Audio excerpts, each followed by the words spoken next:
Fighting is raging between Ukraine and Russia. Kiev is relentlessly pressing its allies for more military hardware. But the big question is, has Ukraine's long-promised counter-offensive against the Russian invasion actually begun? 3, 2, 1.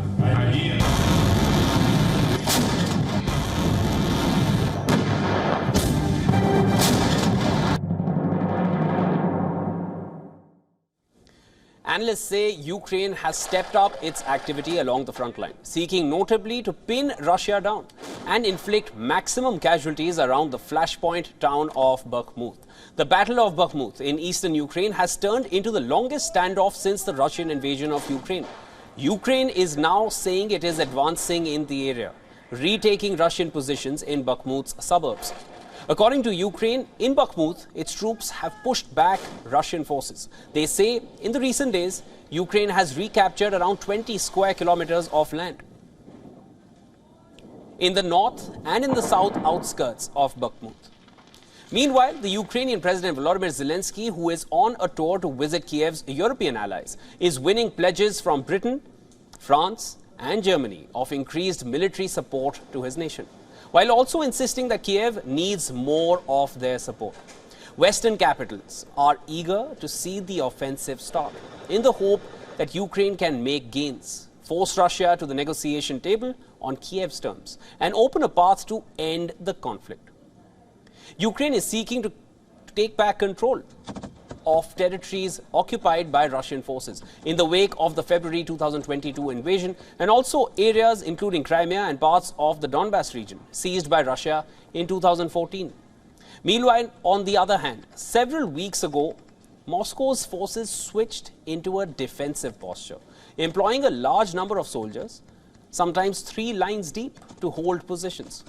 Their setup includes anti-tank ditches, barriers, prefabricated lines of defense like the small anti-tank concrete pyramids known as Dragon's Teeth, and trenches for the men. The Ukrainian counter-offensive consequently risks being deadly and costly in terms of equipment for Kiev, but it appears that Ukraine has started a period of tests to measure the effectiveness of this defense.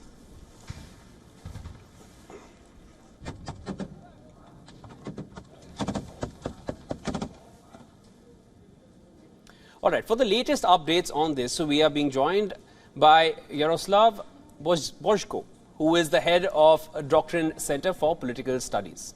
Welcome to the broadcast, Yaroslav. Nice to meet you. Thanks. Yaroslav, has the counter-offensive started?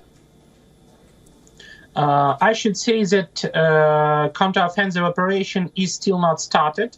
All military actions that we can see now is just preparation to it. It's artillery duels, it's warfare in Bakhmut, but it's not still the counter-offensive operation. Yaroslav, now we recently saw a deadly attack on Ukraine overnight. The question is this Moscow's message to Ukraine for acquiring the long-range weapons from the UK? I think it's not a political or psychological message. It was a trying of Moscow to destroy Ukrainian air defense systems that we gained from the USA and several Western partners. First of all, I say about the Patriot complex. And Moscow military officials say that it was the main target for this attack. So Moscow has made this claim that they were able to destroy the Patriot defense system. Is that true?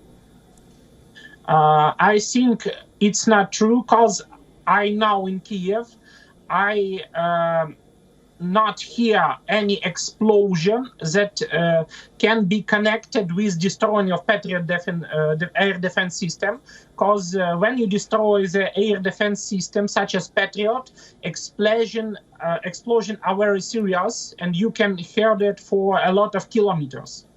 Yaroslav, now, of course, Moscow is not backing off. The counteroffensive, as you said, has not started. It's preparatory. How do you see the war progressing here on forward?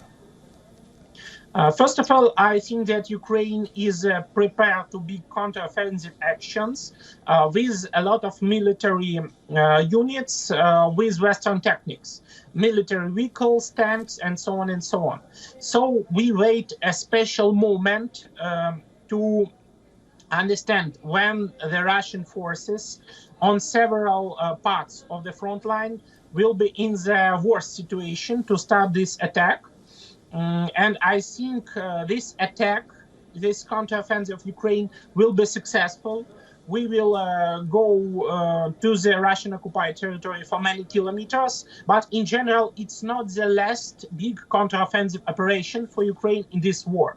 I believe that most of actions will take part on southern and western part of the country, but it's very hard to say that one counteroffensive operation can bring back control for Kiev among all occupied territories at all. Thank you for joining in on the broadcast. That was Yaroslav Bosko joining us from Kiev. Thank you.